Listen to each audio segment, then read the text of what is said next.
असी त खणी मवाली आयूं पर तू त नशे में कोन वे।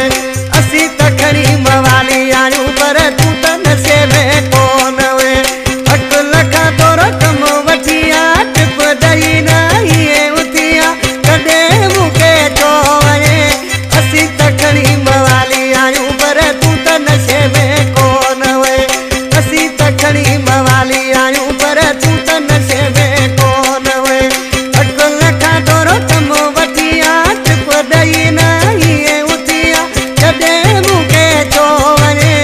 असी त खणी मवाली आयूं पर तू त नशे में कोन वे। असी त खणी मवाली आयूं पर तू त नशे में कोन वे।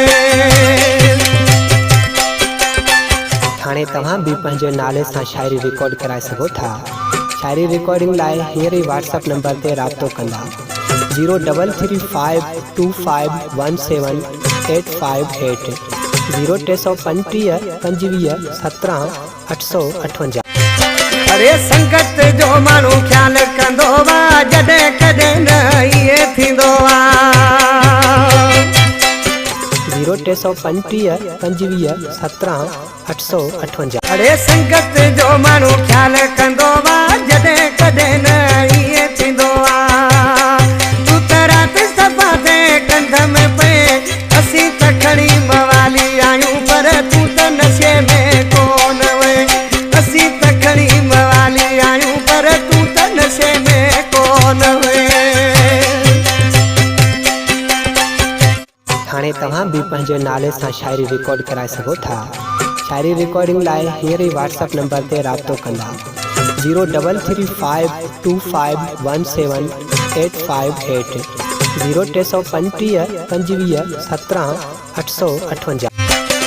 वाजी वये तू इज्जत कराए मुखा वये तू मुँह फेराए।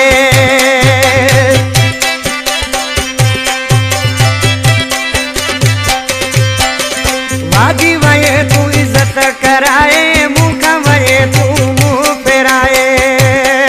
अरे मिल तू कयम दबी कोन तये असां त खणी मवाली आयूं पर तू त नशे में कोन हुए। असां त खणी मवाली आयूं पर तू त नशे में कोन हुए।